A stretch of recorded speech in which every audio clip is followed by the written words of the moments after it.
Welcome back. New fallout from the shooting that targeted Republican lawmakers and left House Minority Whip Steve Scalise seriously wounded. Concerns are mounting over the toxic potential political climate in Washington. Joining me right now, former House Speaker Newt Gingrich, a Fox News contributor. And Mr. Speaker, it's always a pleasure to speak with you. And I remember the days, I know our audience remembers the days when you would go out for a coffee with your colleagues on the left. Sure. And you would actually have a conversation and a friendship that went beyond the chamber. What has happened? Well, let me say, first of all, on this Father's Day, I do hope everybody will keep Steve Scalise and his family, and also the policewoman and the staffs who were shot. Keep all of them in your prayers today because they need it. Steve was wounded much more severely than people thought, and so they really do need your prayers this Father's Day. Look, we've had I think what really, we've seen the left over the last 20, 25 years get more and more and more militant. I spoke to the College Republican National Convention on Thursday, about 300 or 400 students. I said, how many of you feel intimidated on campus for being Republican or being pro-Trump? 1 out of every 3 hands went up. There's that much intensity in the country at large. And I think that that's a big part of what you're seeing drift into the whole process of politics.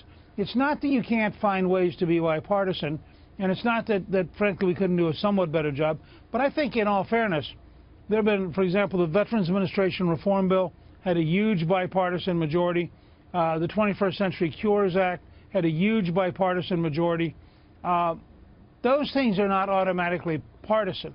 But the underlying fight, I mean, everything from the controversies about Russia to the way in which the Senate has held up the nominees and made it harder to run the government, all the way down, you do have a radical difference in how we want America to operate, and it's not personality driven. It's very, very deeply driven by fundamentally different views of the world. I'm just wondering, though, if it's a radical difference among Republicans.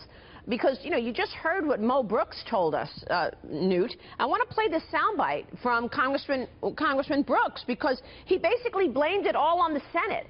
So what's your take on that, Mr. Speaker, in terms of Mo Brooks saying, look, we passed legislation in the House and it goes to the Senate to die. You know, I know that Chuck Schumer and his Democrats colleagues want to obstruct the agenda. They don't want to see tax reform. They don't want to see a replacement for Obamacare. Even though the American people voted for that, it looks like they're winning. Well, I think they're only winning until the Republicans learn to go to the country. I worked with Reagan on the tax cuts of 1981. I worked with him on a number of other things.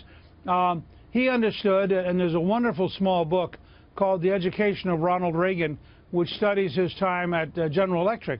And he understood that if he could, as he put it, turn up the light for the American people so they would turn up the heat on Congress, that he could get a lot of stuff done. There are enough Democrats up for re-election next year in the Senate, in states that Trump carried, that if the Republicans would organize a serious grassroots campaign, if you go for tax cuts rather than tax reform, if you build a bill that is deficit neutral rather than revenue neutral, you can have so many people in their home states who want that bill that they're not going to be able to stop it. If you build the right kind of bill in terms of infrastructure, you can have so many people back home who want it that they can't stop it. As Obamacare keeps collapsing, when you get some of these states like Missouri, North Dakota, where literally the problems are so great, if we would go out and sell the replacement, then people back home would say to their senators, you got to vote for this. I mean, I went through this. When we passed welfare reform, we split the Democrats evenly. We got 101 yes, 101 no, because back home, people were saying to them at the town hall meetings, you got to be for welfare reform.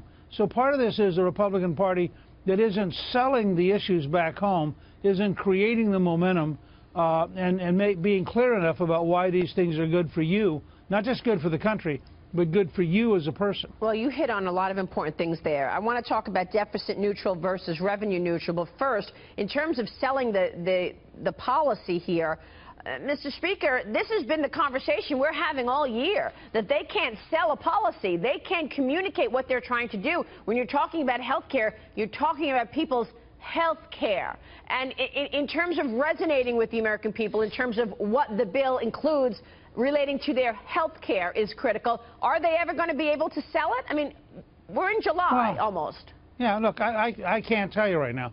I mean, as you know, because I was on your show the other day about it, I wrote a book called Understanding Trump, and the whole purpose of the book was to say, look, if we're going to get this thing to work, you've got to start with the fact that he is the president, and what are we going to do now to work with the reality of his strengths and his weaknesses? Well, I would say the same thing to the House and Senate. If you can't write a health bill which people think is better for them, you're not going to be able to pass it in the long run, and frankly, it would be exactly like Obamacare. It'll blow up in your face. And I think the Republicans are not focusing enough on the politics of individuals. I mean, I'll tell you on health, for example.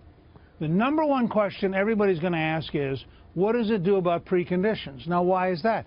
Not because they're ideologically left or right, but because they know somebody with a precondition. Right. And I think you've got to start with where people are and then write the bill. You don't write the bill and then try to go and sell people. Yeah. Real quick on the revenue neutral versus deficit neutral. You've hit on exactly the issue that they're fighting over. So one part of it is a border adjustment tax. The House has this border adjustment tax in there because they want to raise $1 trillion so that they can be deficit neutral. You say, forget about being deficit neutral. Be revenue neutral. Or the opposite. Just the opposite. Right. Here's the problem. If you try to write a revenue neutral bill, all of it has to occur in the tax code. And that means you're in a situation where you've got to raise taxes on somebody in order to cut taxes for somebody else. Well, everybody you raise taxes on gets pissed off. And the people you're cutting taxes on don't believe it because it doesn't happen for a couple of years. So you're in a really dangerous net losing environment politically, even maybe theoretically right. But I'll give you an example. If we were to reform Medicare and Medicaid and go to the same kind of anti-fraud system that American Express, Visa, and MasterCard use, you probably save $100 billion a year. That's $1 trillion over 10 years.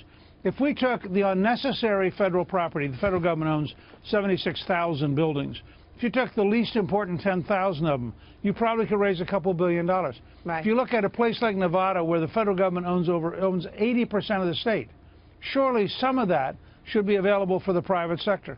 If you do oil and gas and mining rights on federal property, you probably raise at least $0.5 trillion to $1 trillion over 10 years.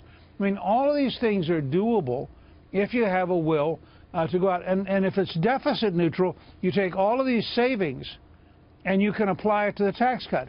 If it's revenue neutral, none of those savings count. The reason I got to this is in the 19th century, this is how the British continually cut taxes.